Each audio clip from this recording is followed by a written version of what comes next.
Hello. I am not starting till 6 o'clock. I don't know why. Sometimes YouTube starts early, but it does.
Hey, Baragon. I'm not starting till 6.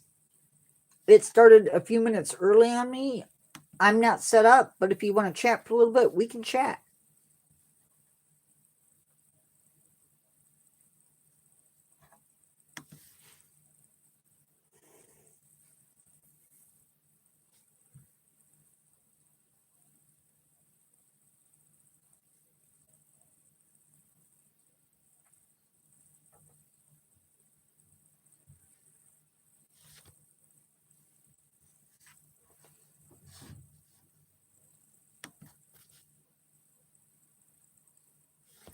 Yeah, I haven't.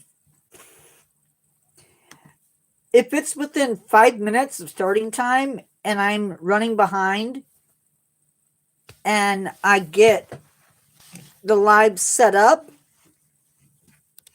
for some reason, it decides it's going to start me early. And it's really frustrating. So, it is what it is.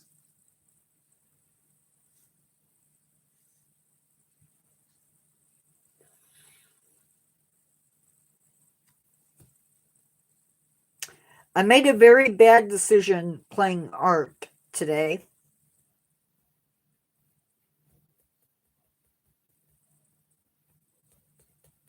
I needed something that only Triceratops and the turtles can give. So I thought, oh, I will go and hunt one down. A little bit too close to my base, and it wiped all of my dinos out. Each and every one. So now all Triceratops must pay the price. Hey, D-Man. Hey, Carrie. I need to get to where I can... Right there.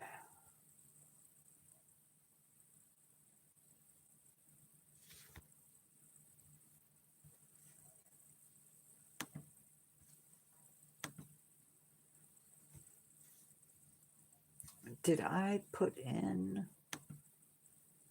No, I did not.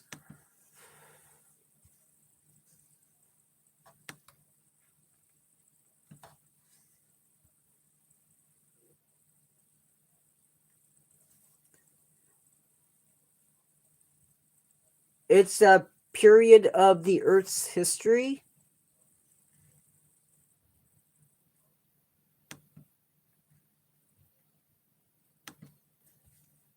I think it's before the Cambrian, if I'm not mistaken, or is it after? It's one of the two.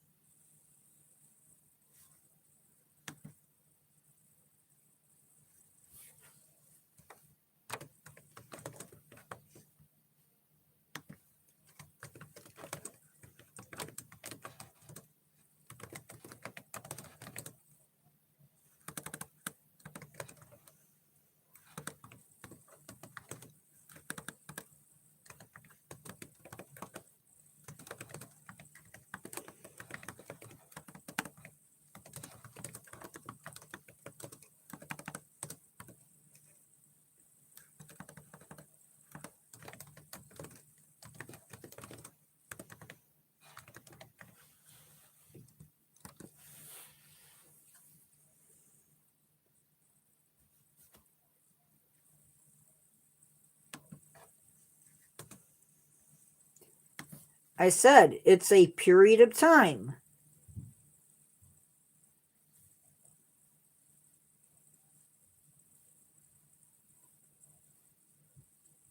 Oh, oh, I get it. Yeah, hard to say.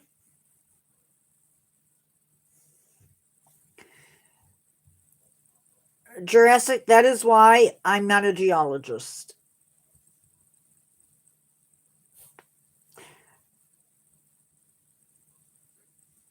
Yeah, Gorgonops would be a good guess.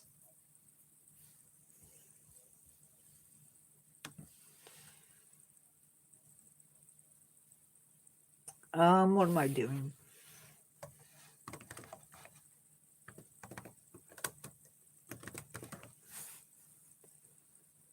Ooh, okay.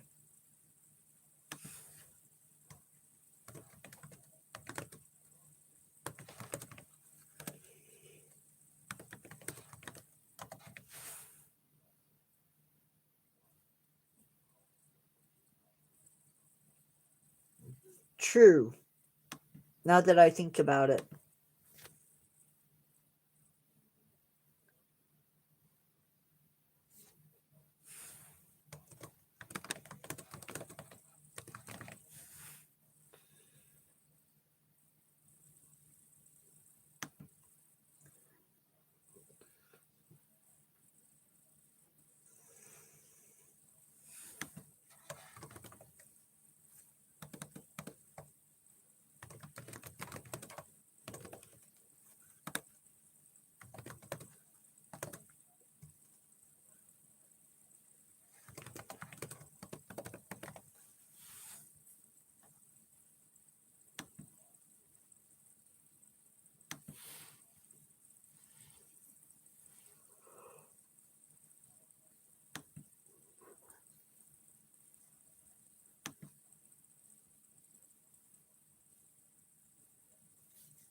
Okay.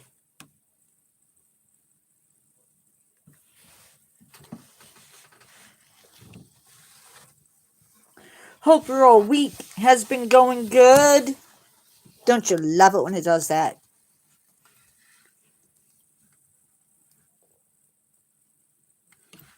I want to get this. Man.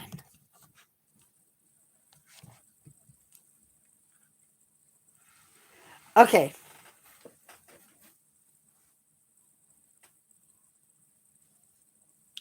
Solo chase downs. Why do I remind you of Angry Grandpa? I'm not angry, and I'm not a grandpa.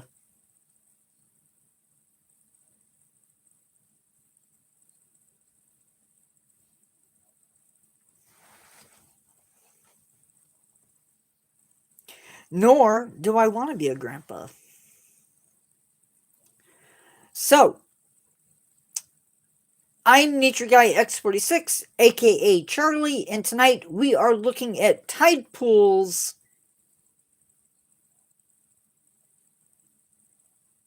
Yeah, I remember him. We are talking about tide pools as a habitat. Now, tide pools are located within the intertidal zones on rocky coast. This is not something you're going to find on a beach that had sand or is sandy.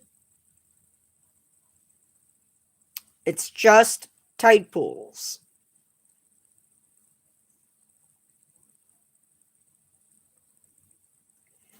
And it's going to be rocky coast. or along rocky coast. So solo chase downs, you know what I'm talking about. Awesome.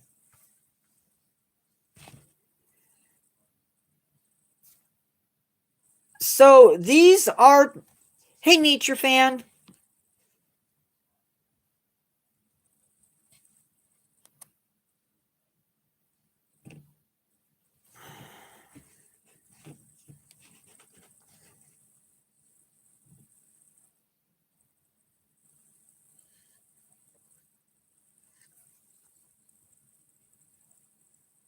Understood. Tide pools. So these things are right in the intertidal zone, which is a spot that typically is covered in water during high tide. And when the low tide goes out, then the ocean bottom is exposed, leaving pockets in places with water and organisms living inside those pockets. These tide pools can be a few inches deep to a few feet deep, and a couple inches across to a foot across.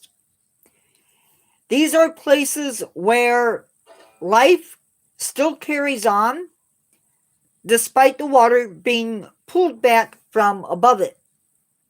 Now, animals in these tide pools have to be a little bit tough. And this is also an area where you might find animals on the rocks. Sometimes, yeah. Any questions up to this point? I know there wasn't a lot put out.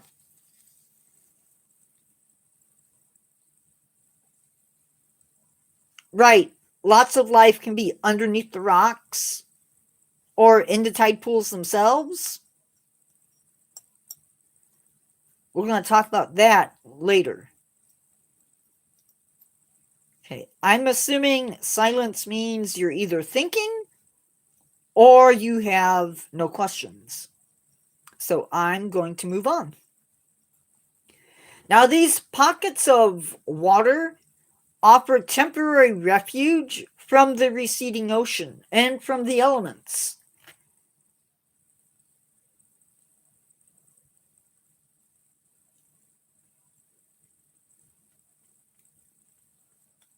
This is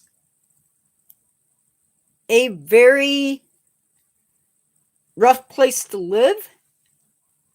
Organisms must endure dramatic swings in temperature, salinity, and water movement, from crushing waves of high tide to the intense sun and stagnant water of low tide.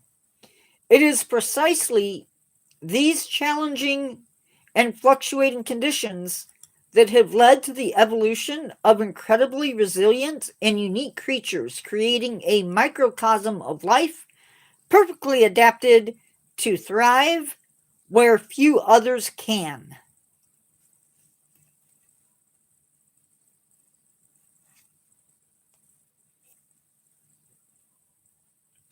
So, tide pools are caused when,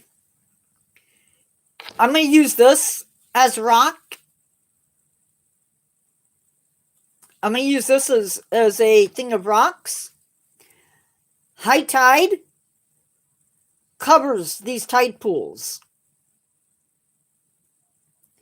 When the high tide goes out, the low spots fill with water, and this is where animals and plants can find refuge from the elements. More often than not, they just get left behind because they're in those spots. In some cases, yes.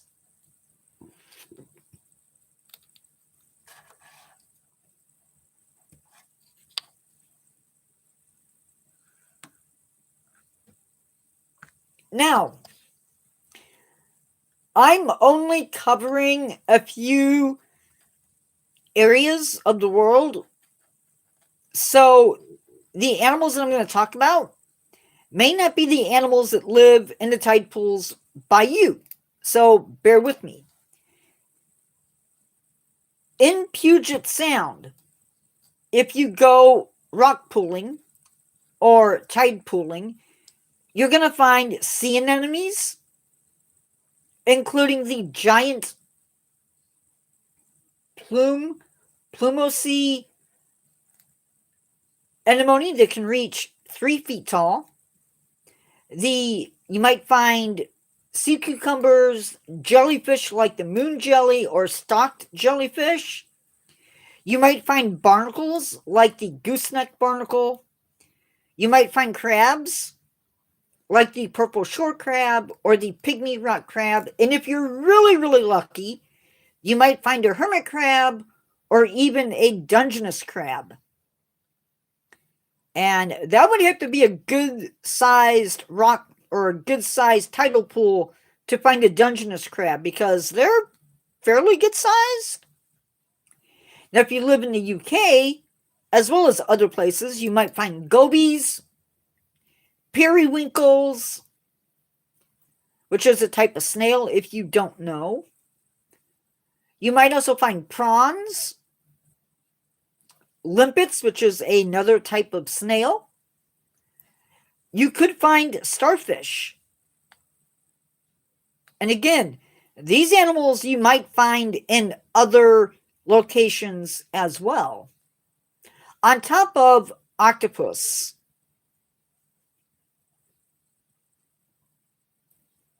In Australia, squid is possible, I suppose, if it's a small enough squid. We actually catch gobies up here in Indiana now. There is a species that is invasive up here, which is kind of crazy. In Australia, you have all of the organisms that we sort of talked about, including purple sea urchins, blue-ringed octopuses, whelks, which is another type of snail. I've never seen a lamprey, but I have seen the gobies. Swift-footed crabs. Wherever there are tide pools, you should follow the rules of the tide pool, because they're for your safety as well as the habitat safety that you're exploring. Any questions up to this point? The only place I've seen lamprey have been like at the, well, sort of those rules, yeah.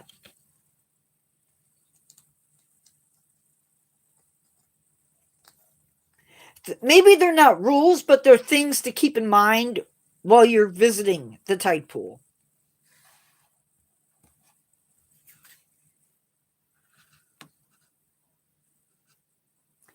From the majestic giant, I'm going to mess this name up, Plumosea anemone to the secretive blue-ringed octopus, the sheer variety of life thriving in these small temporary pools is astonishing. However, because these tide pools are sensitive, yet vital miniature ecosystems for all of these unique and often fragile creatures, it's crucial that we visit them with the utmost respect and caution. That is something you would have to check the legality of the area that you're in. And most tide pools aren't going to be big enough for you to really cast a big net in. Maybe a little like fish tank net. Maybe.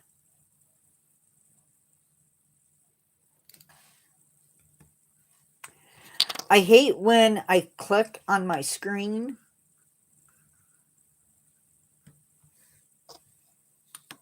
and I don't click because otherwise it goes bonkers.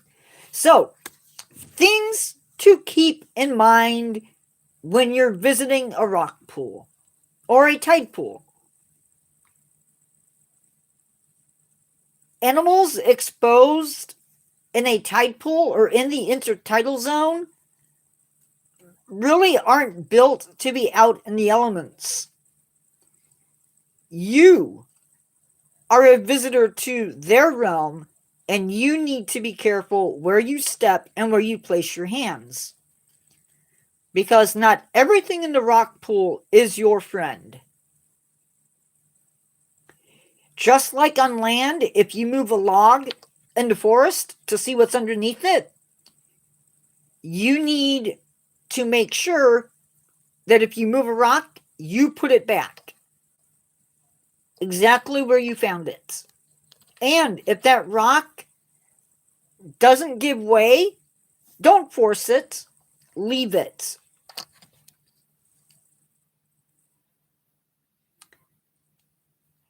It's very cool to examine the life that you find in the tide pools, but you need to do your research before you head out so that you know what species can be touched and which ones can't.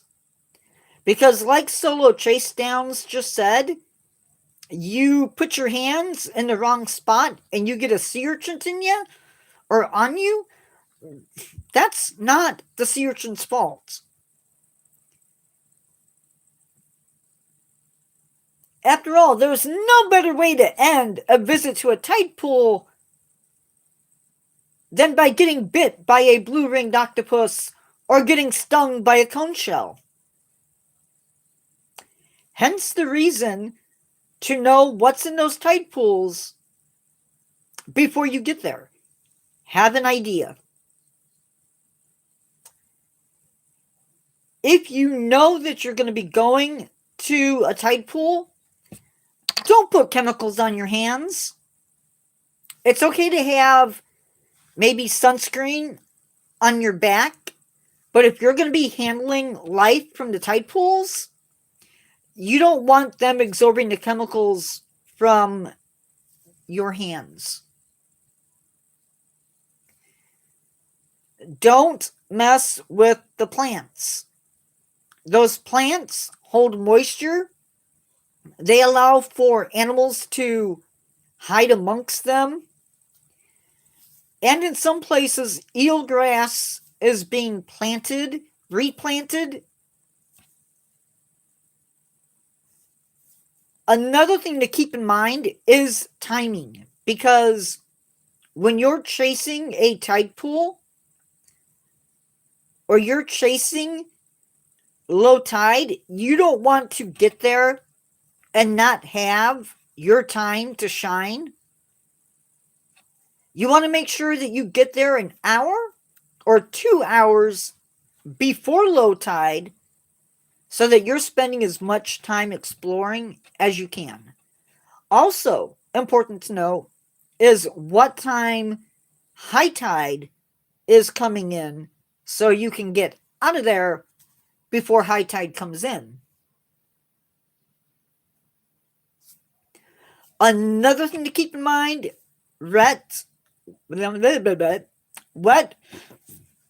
another thing to keep in mind,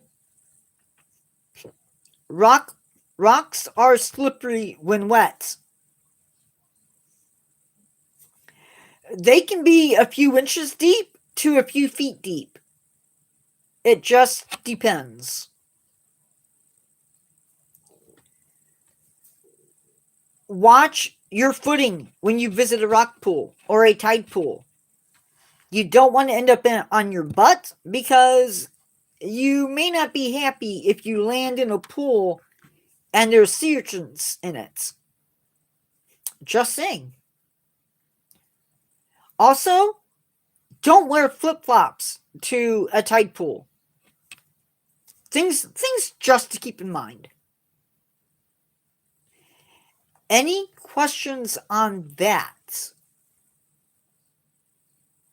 I feel like this could end up being one of the shorter videos. We were a little bit longer with the last one. What did I say video? I didn't mean video. I meant live streams. And you know what? I don't think... Oh no! I forgot. Hold on, guys. I forgot to do something. Just a reminder, guys, if you're liking this live, make sure that you put a like for me.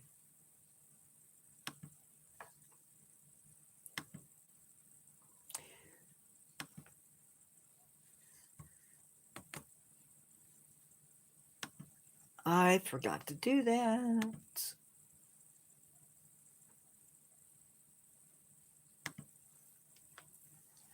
So, sea monkeys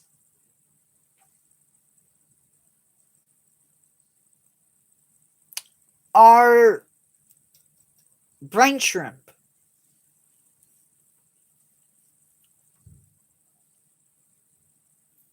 What's really cool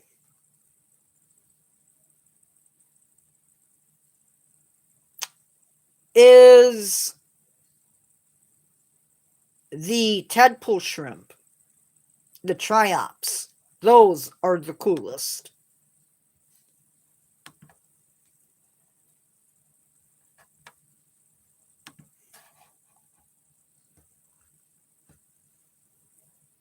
By following these simple rules, we become temporary custodians of these miniature oceans, ensuring the survival of its resilient inhabitants. Now let's move from these important guidelines to our engagement activity, so I can hear your thoughts. We have seen some incredible survival strategies, from the giant clam staying put for its entire life, to the parrotfish sleeping in a bag of mucus, to tide pool creatures' abilities to withstand extreme conditions. If you could instantly gain one adaptation from any animal we discussed, be it fish, a mollusk, a starfish, or a crab, what would it be, and how would you use it in your daily life? Let me know in chat. The blue-ringed octopus? Really?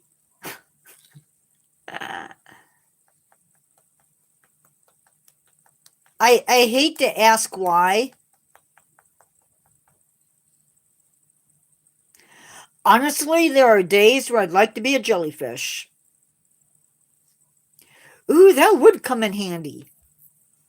And not just for walnuts. Brazil nuts, too.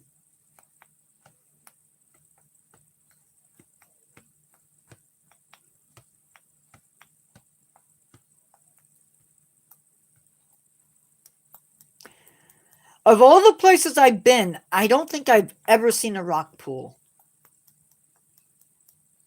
Simulated rock pools at the Shed Aquarium, but that's about it.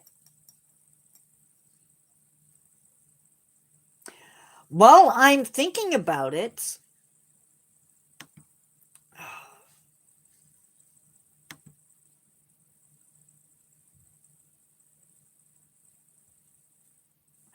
that would come in handy.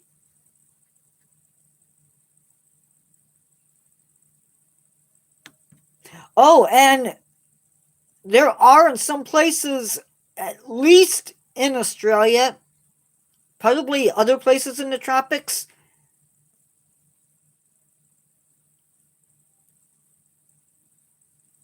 that have sharks.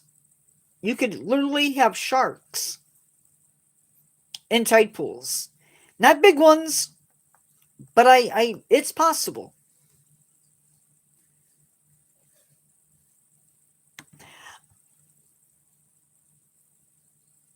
Ooh. I would love to be an octopus. Multiple hands. I could be doing all types of stuff.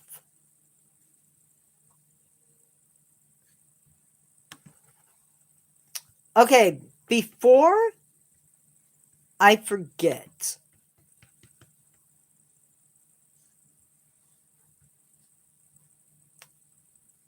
Well, some of the Australian sharks can actually move along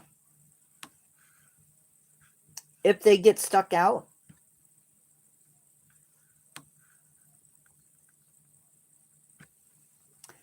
Coming up, I'm going to mark these off because I already done them.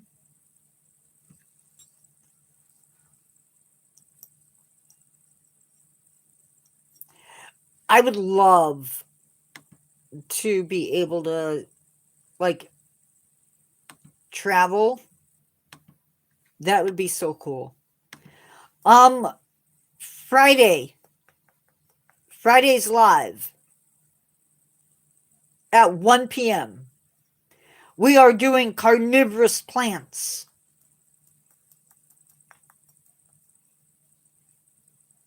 We will be talking about all of them, the main types. We will be doing at 6 p.m. dragonflies and damselflies. I mean me. Me.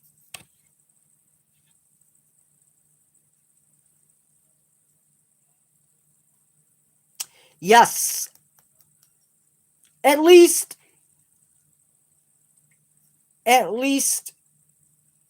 briefly. We actually have bladderworts in a secret place not too far from my home. I don't travel because, one, I can't afford it. I can't afford it. If I'm lucky, you'll get to see some. I have friends that are helping me a little bit. And so we actually visited a place not too far from my home that hopefully will be out later, where I free handle some insects. Some very cool insects, by the way. Saturday, I will not be home for the 1 p.m. live.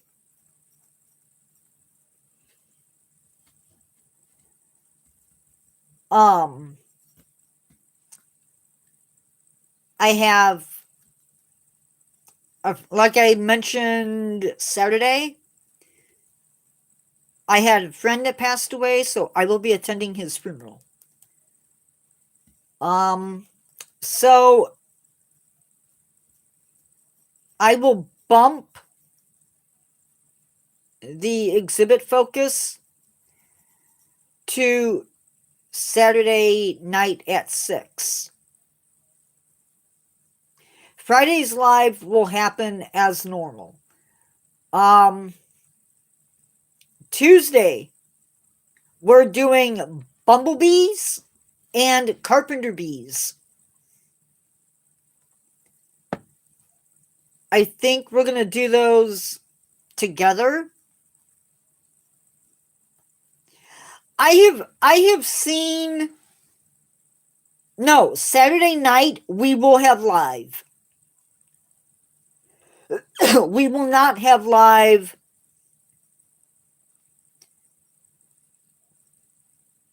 The 1 p.m. live will not take place. Saturday night's live will. I've been able to visit places, but at the time I wasn't a YouTuber. I've been to Yellowstone. I've been to Canada.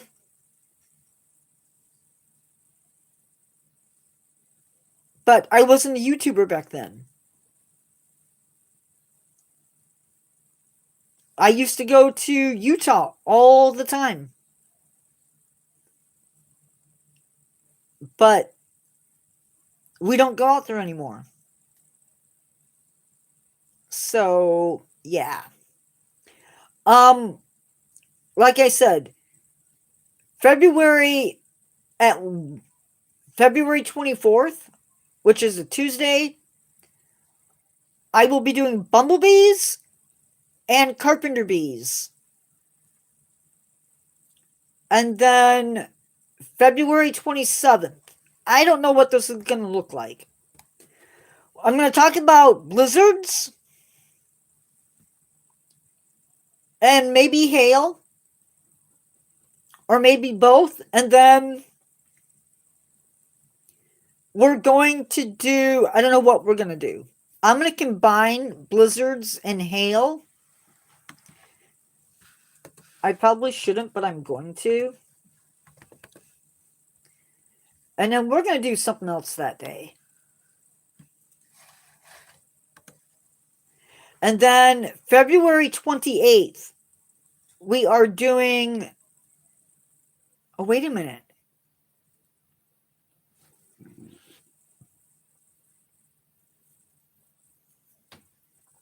I will announce that there is going to be a Saturday.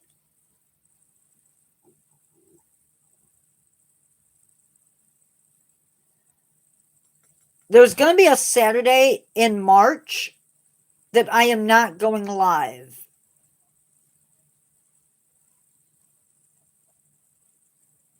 And I don't remember the date. You'd love to witness all this greatness? Me too. You should have been here. I wish I could have been going live and been active when I had my tarantulas. Solo chase downs, I had that whole shelf in back of me that was filled with tarantula tanks. Yeah, but we also have something else going on in March. I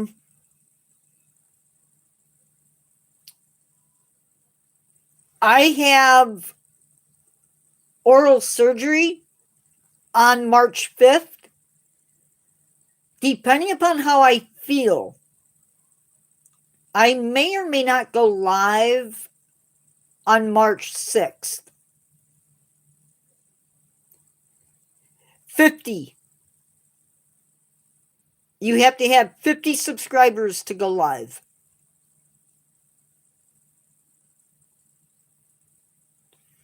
That's why I'm hoping those of you that really love my videos and really love this, that you will go and you'll subscribe to the Spooky channel. Which I do have a new video filmed. I just have to edit it. So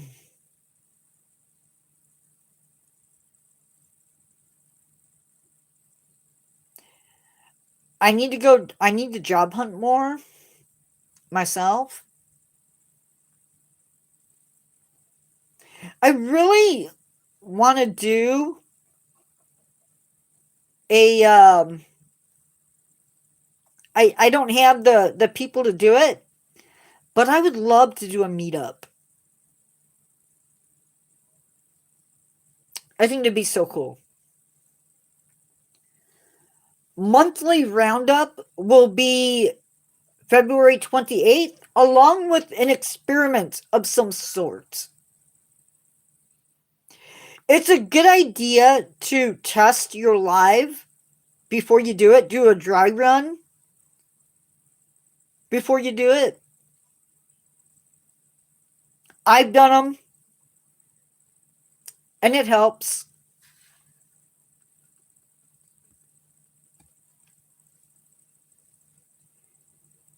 We have a bunch of really cool things coming up in March. We'll be doing the Madagascar forest at the Chester Zoo, talking about it.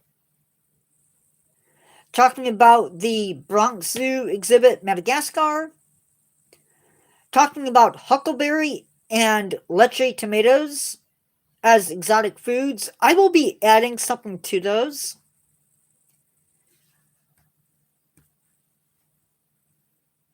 We'll be looking at some extinct animals. We have some trivia. We are going to be talking about ethnobotany for those of you that might be interested. Weird things that plants were used for that have nothing to do with nutrition or medicine.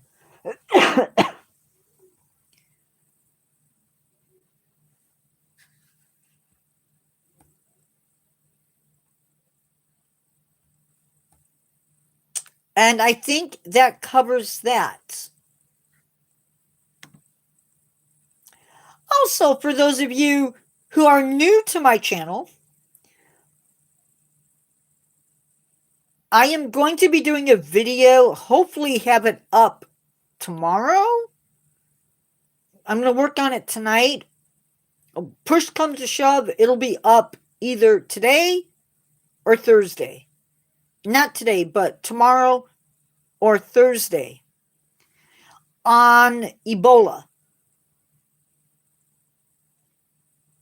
It's a zoonotic disease. It fits. Get over it. Or not. Also, I saw the coolest thing today. I didn't actually physically see it. Did you know that there is a jumping spider that mimics caterpillars?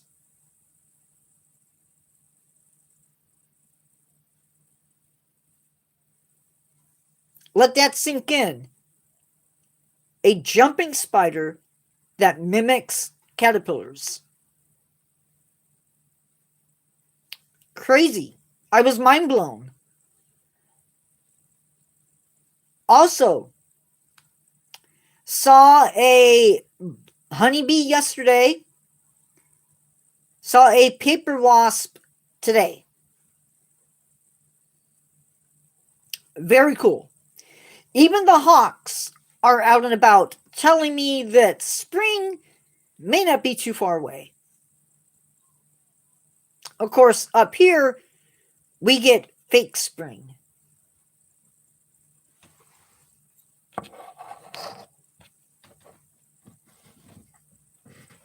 Maybe tomorrow, if I have time, I will take you guys out and do one of those videos. Yeah, I don't like that the sun's coming up earlier.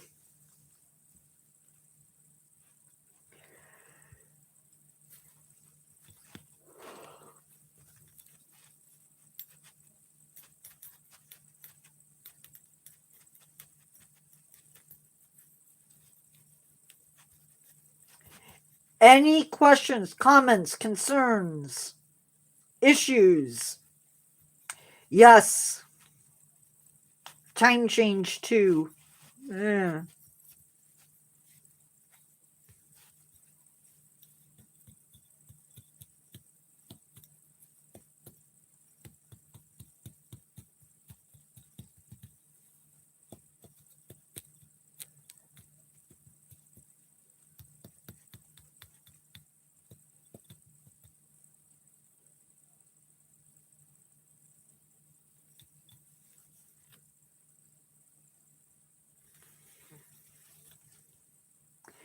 Thank you, everybody, for coming in. You don't have to leave.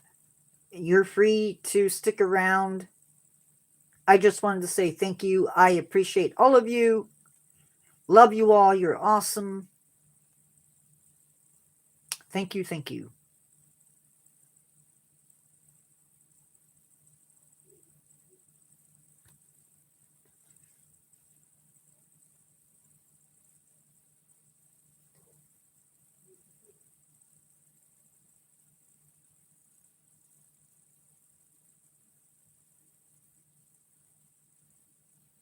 Nice. I have a spider that lives above my computer monitor. It's not a pet though, it's a wild spider.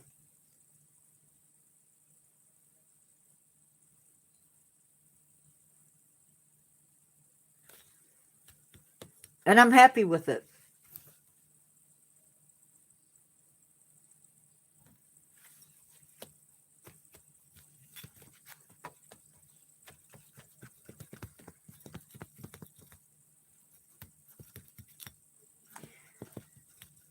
Guys, I am very active when it comes to comments in videos.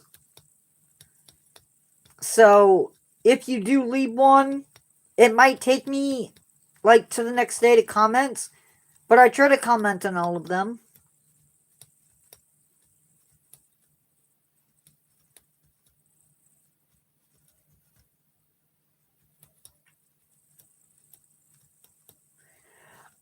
Just I mentioned this I think a couple last month maybe, how they were looking at mining the border waters up in Minnesota. They are still looking at that. The country is looking at allowing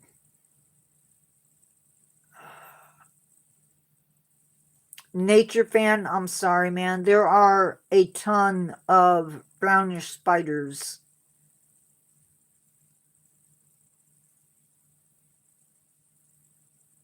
If you were in the United States, I would say a house spider.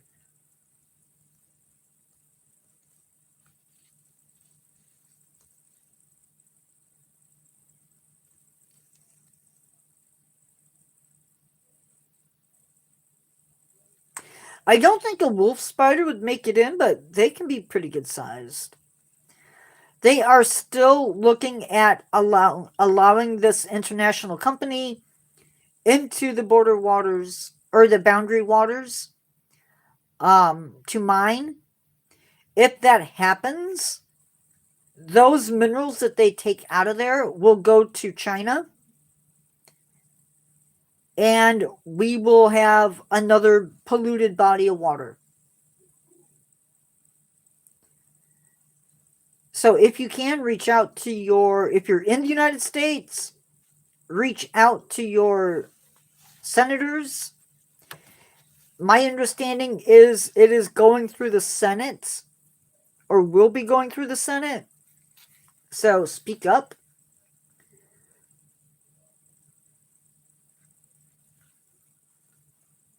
Again, thank you for the likes. Much, much, much appreciated.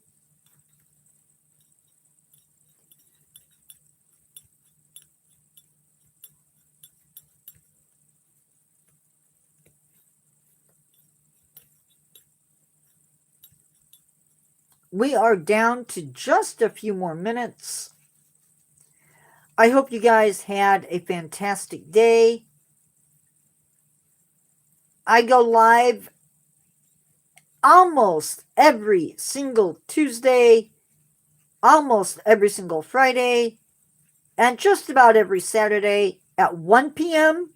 and 6 p.m. Central Standard Time. And I look forward to seeing everybody each one of those days.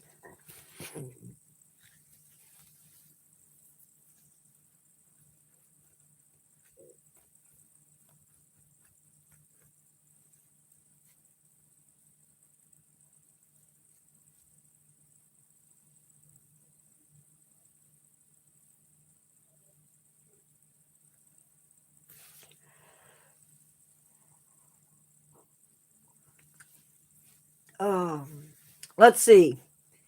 You live in the UK.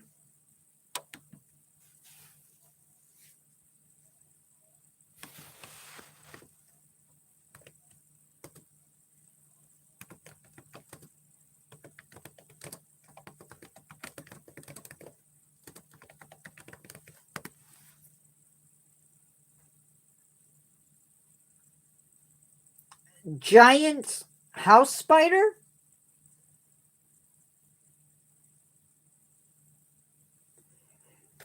They can have a leg span of up to 75 millimeters.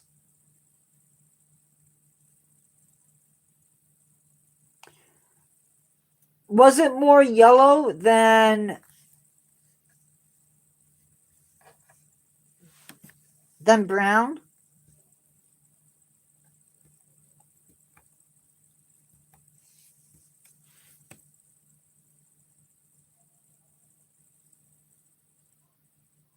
Now, the cardinal spider has a 12 centimeter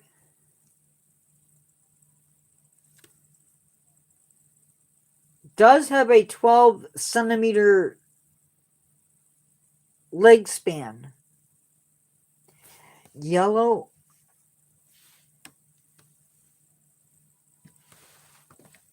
Yellow.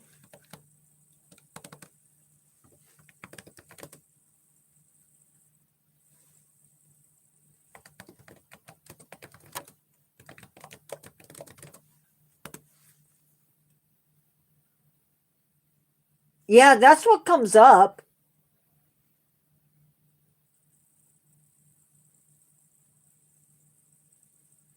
The yellow sac spider. But they only get 5 to 10 millimeters. Does that sound about right?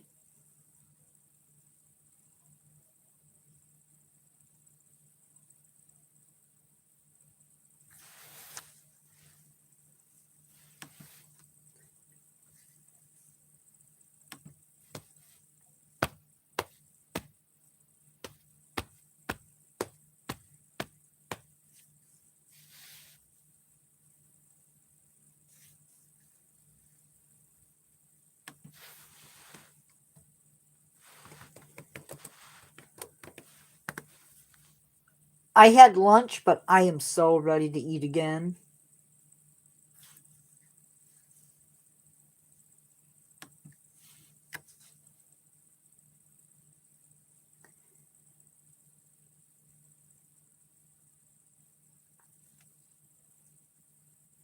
I don't get too nervous about spiders up in my room.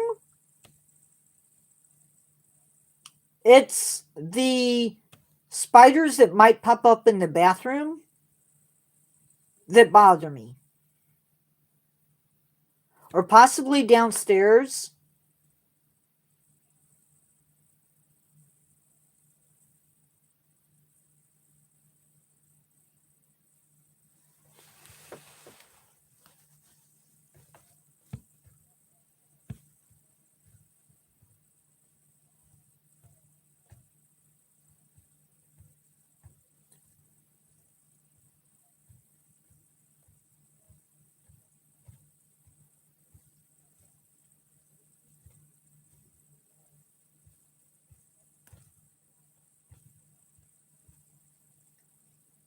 It's almost dinner time.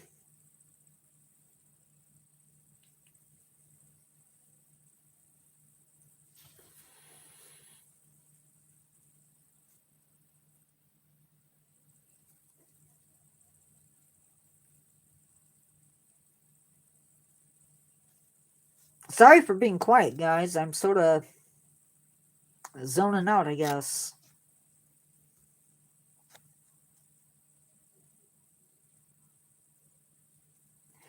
My brother's German Shepherd is goofy, guys.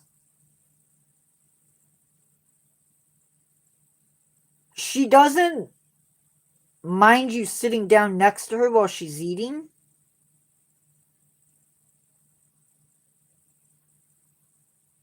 She's a good dog as far as that goes.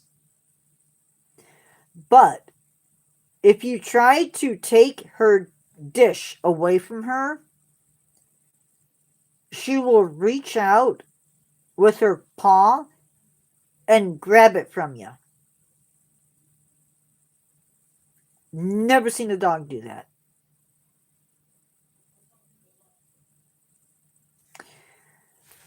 But I don't like teasing her, so Not going to do that.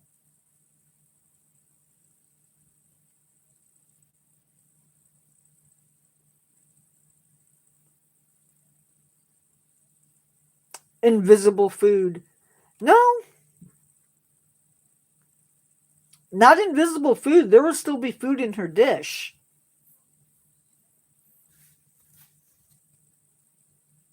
Like if you reach down and you slide the dish away from her, she will take her paw and drag it back.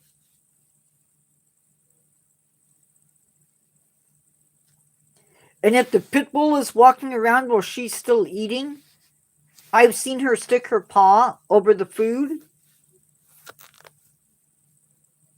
Or she'll stretch her neck out and put it over the food. Yeah. She's goofy, but I love her. Anyway, guys, it is time. Thank you for coming in. I appreciate all of you coming in. She's not going to bite. Neither would he. Neither one of those dogs is going to bite you. I'm not going to push my luck. But